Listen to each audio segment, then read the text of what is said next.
Hello there everyone and welcome, it is Niran here and today it is time for yet another episode of our FIFA 17 Hull City career mode. Now today we've got a big episode because last episode we had a massive episode as well. To be quite honest with you, every episode at the moment is a big one because we're constantly playing big games towards at the end of our season. There's only 4 games of the season to go, well 4, potentially 5 if we get to the Champions League final. Now we've got the first game we've got today is against Arsenal in the EPL. Going into this one, we are level on points I think with Manchester City, but we played a game more with 3 EPL games of the season to go. So the title race is finally in the balance between us, Manchester City and also Manchester United as well, all covered by 2 points at the moment. So we've got Arsenal and Norwich in the EPL today, which will prove to be very, very important games. Nevertheless, in between those 2 games, we've got the second leg of our Champions League semi-final against Manchester United, and that is a big one. That is to decide whether we get to the final of European competition on our very first attempt, and we'll play either Liverpool or Crystal Palace in the final. So that's going to be a huge, huge game. So going into this video, your player of the episode from last time was Sardar Azmoun, which I think is the 3rd time he's won that accolade. So fair play to him. So he will play every single game of today's episode, which could be a bit of an issue for him because his stamina is one of the worst at the club, only 55, and we've got 3 games in the space of, I think, 8 days. So he is going to struggle. And carrying on with a trend of being on the squad report, we're going to take a little look at the squad report generally because there's a few players that have grown. We'll skim through it a little bit more than we did last time because we're only looking at the overalls. But if you do want to pause on any particular player, then make sure to do so. And you can check out their attributes in a little bit more detail. Not too many players have grown, I don't think, in this month. Kozielo and Didi and Afori and the likes are still the same, but Azmoun, as we alluded to before, has gone up in this month. He's 81, gone up by 3 now. Stefaniak there at 77, Son Just at 79, Che Adams still at 75. Doran Rotario has gone up again, he's now +2 since he joined the club, he's at 74. Just seen Ryan Mason there as well, pretty close to 80 actually, which you wouldn't really expect from him to be honest with you, given his age and starting overall. Same for Abel Hernandez as well. Now into the Youth Academy players, which we'll skim through a little bit quicker. Archie Mitchell there, you saw a moment ago, his growth is pretty good, but he hasn't played too much. Dave Fraser's really been the only Youth Academy player to properly break through in this season, mainly due to the injury crisis that we've had at the second half of it. There is Dave Fraser, who's gone up again actually, interestingly, at the end of that month. He's now 68, gone up by 6. So really good growth for him and good performances as well, so it's nice to see him really doing well. There's John Feeney, Ben Hinchcliffe, who's an actual Hull City Youth Academy graduate. Rick van Drongelen, haven't seen too much of him to be honest with you since his signing from Sparta Rotterdam, but he is a prospect for the future. Leon Bailey, one of the men out on the injury list at the moment, he's unfortunately not available these days. Same for Rusnak, same for Ntep as well, who we'll see just now. There he is, 83, gone up by 1. Sam Klukas there and Diamande, a few of the Hull originals. Curtis Davies, who's been declining quite a bit. And then Harry Maguire, who's out on loan because he wanted to leave the club. Once again, it's a pretty haphazard lineup. And I know. I said Sardar Azmoun has to play every game of this episode because he's player of the episode. But he is actually going to die. If he plays this game, he will never play against Manchester United, or even let alone the 3rd game of the episode. So the Emirates Stadium is our next venue for our next challenge. Away from home against Arsenal, we are not in the best position for winning the title. In fact, we are really the rank outsider, to be quite honest with you, given the fact we've played a game more than our Manchester rivals. But we've still got to go into this game and try and get something, you know, some sort of, well, a win out of it, to be quite honest. We have to win this game. However, we have got a slightly weaker side going into this one. The likes of Hernandez and Diamande starting instead of the likes of Azmoun and some of the other wingers we've got at the club, and you look at that and compare it to the Arsenal squad, which is probably the strongest they can possibly put out. We did beat Arsenal earlier in the season, 2-1 was the score. Historically, though, they are a team that I do tend to struggle with a little bit. Oh, good job there from Stefaniak to win that ball back. He's got a run being made by Vincent Kozielo. The ball is straight at Jan Oblak. That's a great challenge from Son Just, and the through ball now to Stefaniak, who can try and run at the Arsenal defence, and he's gone past Koscielny. He'll cut back as well, try and get past Debuchy, running into the box now to Hernandez, who can turn his man. Coquelin! Good save, though, from Jan Oblak. Here's Robertson. That's out wide again to Stefaniak, who's been causing Debuchy a lot of issues. He's now cutting inside. Abel Hernandez is now clean through. He's cut back. And I should have gone for the shot. I had visions of the right-footed shot from earlier in my head. Here's Sanchez, though, on the left-hand side. He's put the ball into the box, and Vogo is there to try and deal with it. It's fallen back to Coquelin. Great save! And it's blocked away. Oh, my word. It was a scramble in the area. It fell to Coquelin, and Vogo with a wonderful save. Now it's to Valkvist. That's a good little ball, actually, to Hernandez. Now through to Ndidi. Is there a man in the box we can find? Oh, there should have been. It's now to Hernandez. Can he get there? It's fallen to now Ndidi again, and it's wide. The scramble this time in the Arsenal box. Is that a save? Oh, my word. It is a save from Oblak to deny Ndidi. That is incredible. Arsenal are starting to chuck some bodies forward and start pressing quite a lot. It's just about whether we can really take advantage of it. Here's Dorin Ratario, who's trying to do just that. He's got a man in the middle. It's Robertson. It's fallen to Robertson again. And of all people, Andrew Robertson is the man to get the goal with 8 minutes to go. And of all people, it's Dorin Ratario to go on an incredible run and set it up. And finally, we've got the better of Yawa. Save finally. We've not really tested him that much, but he has made some good saves in the build-up to that as well. Massive props to Dorin Ratario, the young Romanian. Has, in all honesty, not done that much for the club since coming in, but I didn't expect him to. I didn't even expect him to have to play this many games because he's a youngster and he's a prospect for the future.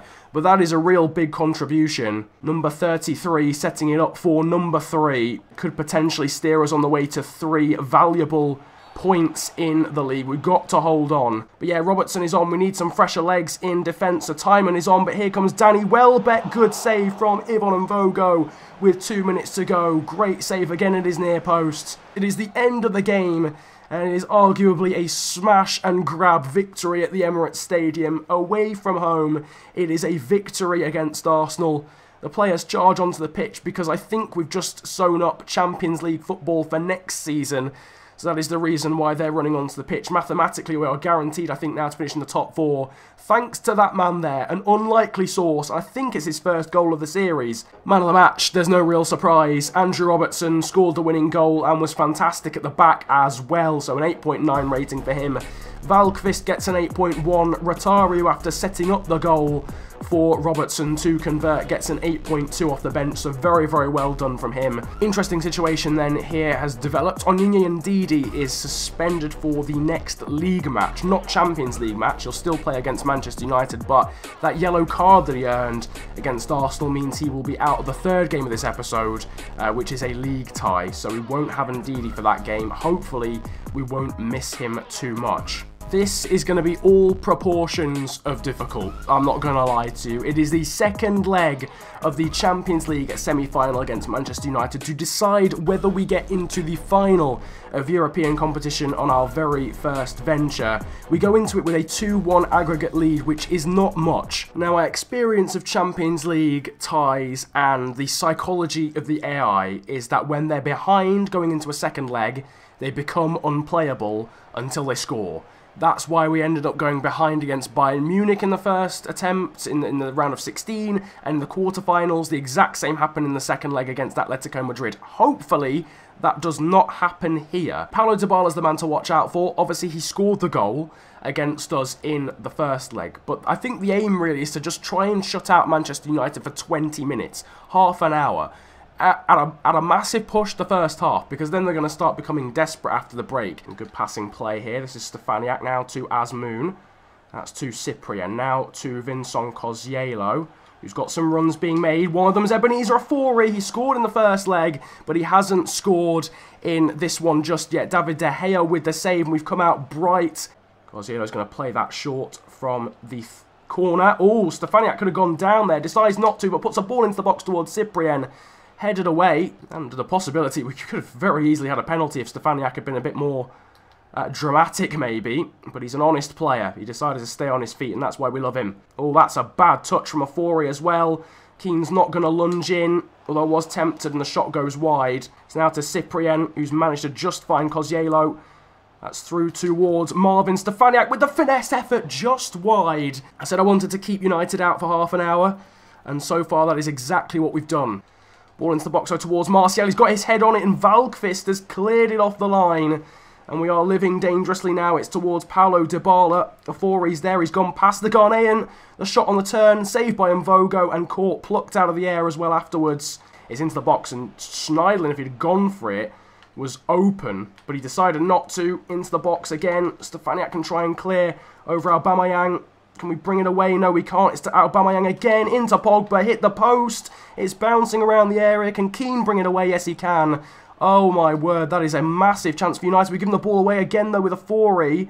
We're living life very dangerously. It's Dybala. Now over to Pogba. Keane wins it again, though. Now Aubameyang's coming forward. This is the type of game we didn't need. This open end-to-end stuff. Because although we can catch United out on the counter-attack, this is exactly when United are their most dangerous. Darmian's offside. It's put in, and it won't count, though, thankfully, because I've had this before where the linesman's put his flag up and the referee just hasn't given it. But Darmian was offside there. It needs to happen. We need to just get some fresh legs on. So, it might even be worth changing the formation here and just changing it to something. Adam stays out on the wing. There we go. Asmoon goes up top.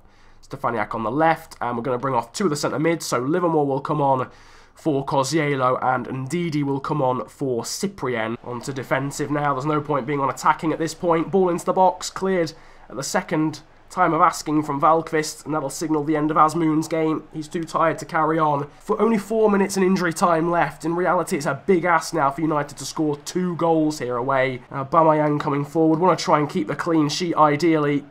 So Aubameyang, that's through to Bailey, and it's in the back of the net in injury time. It is technically not enough for Manchester United. They might be level on the night, but it should go to us on away goals, because we obviously scored 2 away goals at Old Trafford. It's a nice finish from Bailly. That is the end of the game, and that is the end of the Champions League run for Manchester United. It is all over for them, and we are through to the final of the Champions League, through to the final of European competition on away goals after that late goal from Eric Bailly. Ratings-wise, it isn't the best set of ratings we've ever seen. Not great ratings for Shea Adams, for Stefaniak or Ndidi, or for Hernandez, or for Asmoon, who played a large section of that game, 86 minutes, and got a 5.9.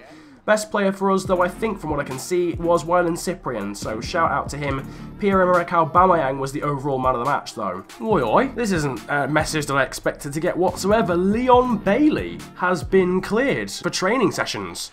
He's back. Leon Bailey is back from injury. He won't play against Norwich, because I've got this email on the same day as the Norwich game.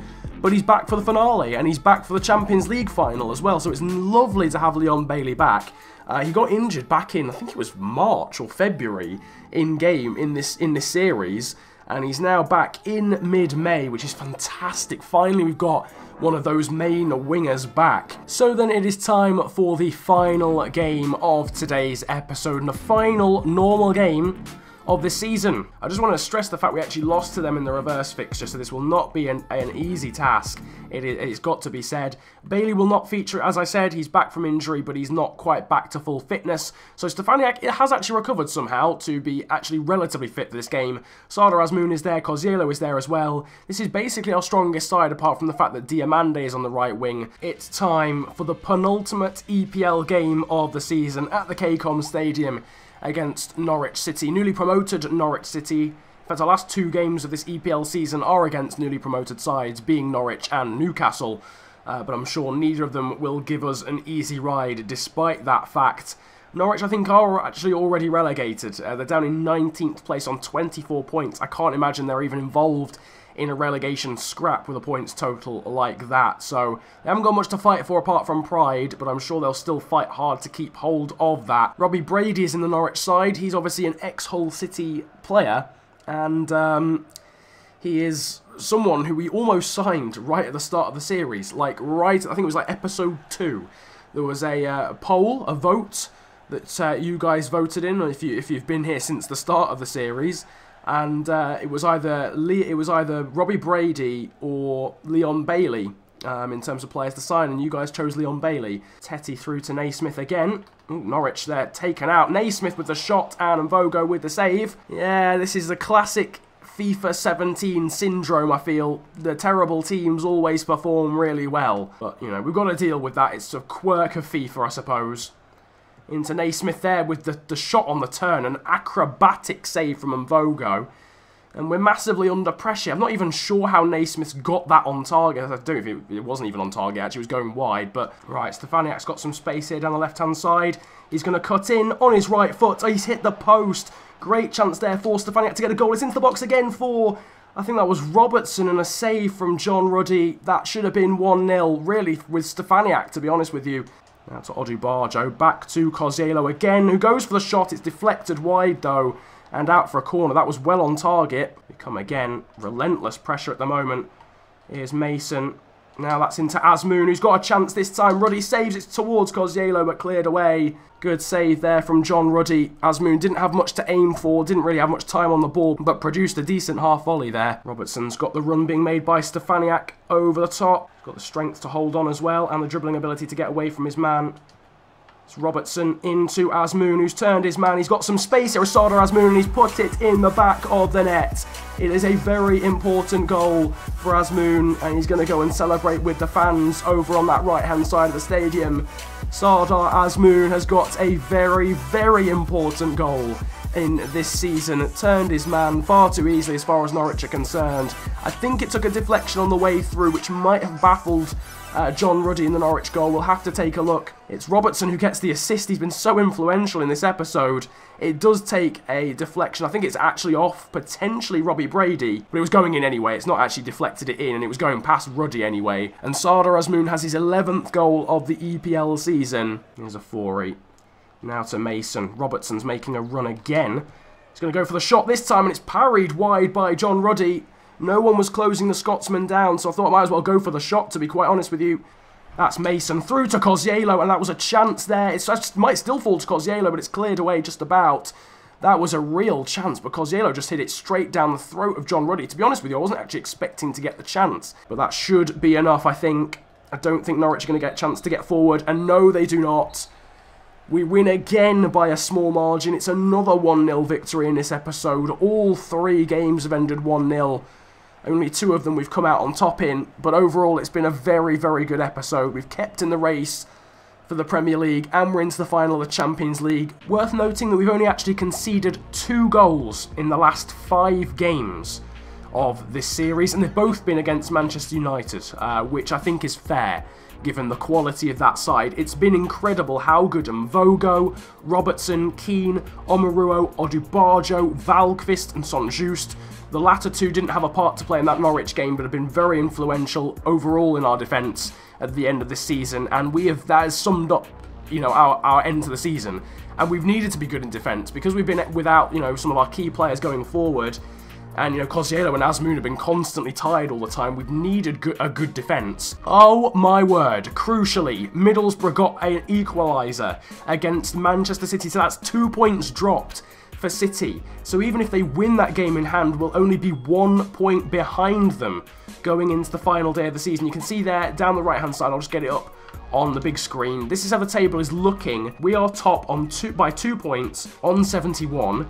City have got a game in hand, but they're 2 points behind us. And United are 5 points behind us, but have got 2 games in hand.